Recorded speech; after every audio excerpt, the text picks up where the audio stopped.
Gavin Newsom's podcast is completely tanking, and I am loving every second of it. Okay, for those who are not familiar, Gavin Newsom, governor of the state of California, made a really big name for himself over the last year and a half ish, where he was going on Fox News and really talking to Republicans and getting in fiery debates and wanting to debate Ron DeSantis back when he was still a thing. So he's kind of really made a name for himself, almost being like a battler, wanting to go into these Republican spaces and fight back on behalf of the Democrats. And I have to say, truthfully speaking, there was a few times where I saw him speak and I thought to myself he was incredibly polished and came very, with not just with the facts, but was able to deliver it in a way that I felt like I was like, wow, this guy really has some talent to him. Uh, but his recent attempt at starting a podcast, because everyone kind of can see the writing on the wall here that he's trying to run for president in 2028. I think he wanted to run this past time, to be honest with you. He's trying to find a way to, I guess, like break free from the mold of being the Democratic governor of California, the bane of the existence of every Republican, and trying to find a way to make himself more, I guess, appealing to people on the right and the center. So he has started the podcast where he has been inviting on lots of different right-wing guests to have conversations with them. It's not going so well. Let's what's up on the screen here. New data. This is from Yashar Ali. Good account to follow, whether you're on X or on Instagram. New data on the reaction to Gavin Newsom's new podcast. Favorability amongst liberals has declined 46% to 30%. That is massive. While some Republicans agreed with his stances, they overwhelmingly viewed him as insincere, calling him fake and pandering. His net favorability dropped from +4 to -6, 10-point swing.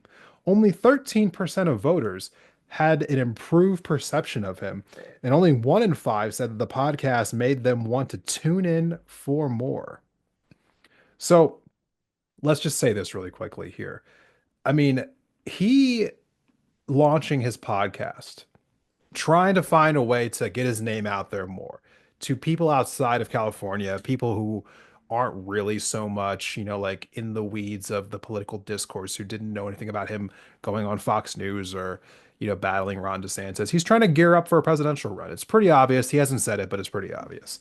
So he wants to have guests on like Charlie Kirk and Steve Bannon and a right-wing radio personality who actually makes those first two names I just said actually look relatively sane by comparison with how extreme this right-wing radio personality is that he had to have on as his final guest here.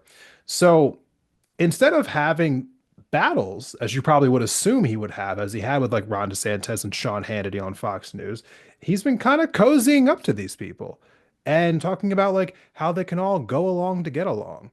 And no one's really liking it because, let's be fair right now. Unless you're running for the Republican ticket in 2028, you kind of have to win over the Democratic base. And unless you're living under a rock right now, which he might just be, this cozying up to the right thing is not what the left wants right now. Did you not just see what happened to Chuck Schumer and how when he tried to, I guess, like go along to get along, vote for Trump's bill, let's just, let's go ahead and just go along with MAGA. Well, he's getting crushed for it right now. And Gavin's getting crushed right now too. I think too many of these Democrats are thinking that the 2024 election was some kind of referendum on the left, and now they're tacking to the right. But let's put some stats up on the screen really quickly here. This is from NBC News. It says, do you want Democrats in Congress to make compromises with President Trump to gain consensus on legislation, or stick to their positions, even if it means not getting things done in Washington? Now, look where it was in April of 2017 versus where it is now in March of 2025. For context, this is, within the first couple of months of both of Trump's terms, term one and term two.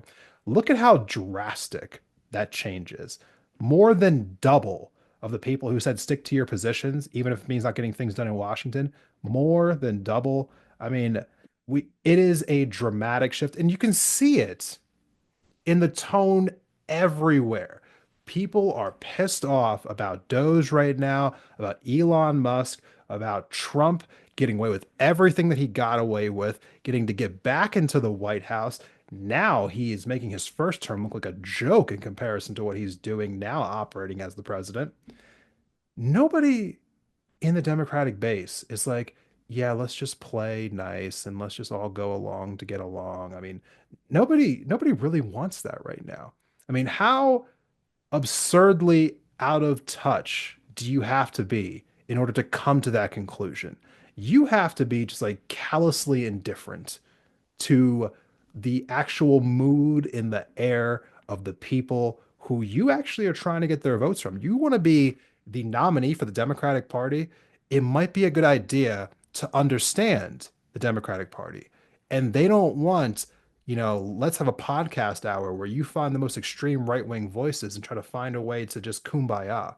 Like if you're going to have these people come on, and I'm not saying it's a bad idea to have them come on, but if you're going to have them come on, then have open debates with these people. Stand on your principles, talk about what you believe in, and challenge them directly. And he hasn't been doing that, not whatsoever. So I think that the people on the right who kind of, what did they say about him? That he was pandering and coming off as fake. Yeah, that's fair. That's very fair.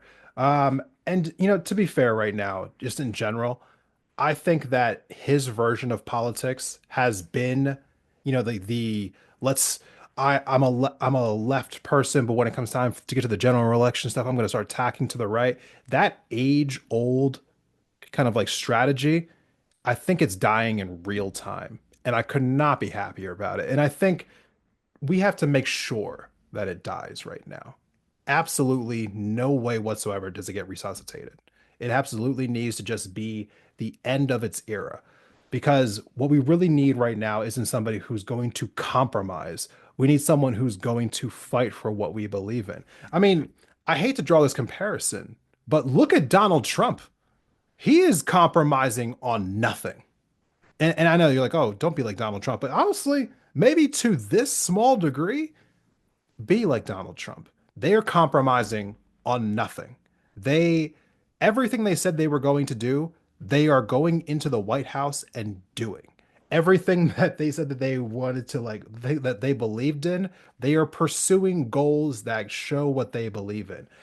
I am kind of mortified watching this Trump administration right now, but to be honest with you, I would love nothing more than just to see the inverse happen. Somebody who actually wants to help the country and not the billionaires, and who wants to actually improve the lives of people, not just the billionaires.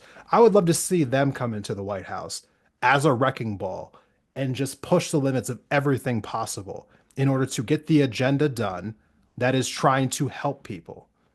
That is, at the end of the day, I think what everyone truly wants is they want to see this government finally function correctly and to be providing results for people. The problem is that right now we have somebody who claims to be doing all of that, but it couldn't be anything more opposite of the truth.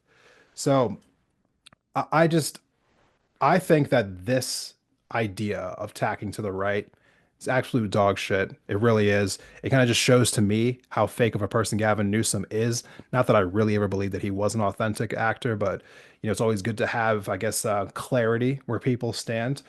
And truthfully, just one last point here. The whole argument of Trump having a mandate because of how he won this election. So like all these Democrats just feel the need to again like trying to like I guess move themselves more to the center.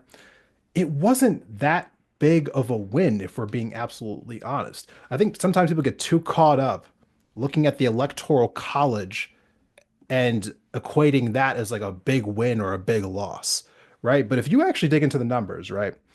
There are seven swing states: Arizona, Georgia, North Carolina, Nevada, Pennsylvania, Michigan, Wisconsin. Those seven states decided the election. They decided the election last time. They decided the election in 2016. They are the only states that really matter, unfortunately, right now. Kamala Harris lost each one of those states by 5 points or less. In three of those states, I might have been four of those states, but it was at least three. She actually did outperform Joe Biden in 2020. In Michigan, she lost by 80,000 votes. I mean, to say that this was some landslide victory, it's not really indicative of the system that we're in. In the Electoral College, yes, Trump had a landslide Electoral College victory, but you flip a few thousand votes across a few states. I mean, this election wasn't as big of a landslide as he would have liked to claim it to be. And so to call it some mandate that he has, it's just not really coming to terms with the reality of how that election really played out. Kamala Harris coming in how she did, and I have a lot of problems with her as a candidate, with her policy positions, how she ran her campaign.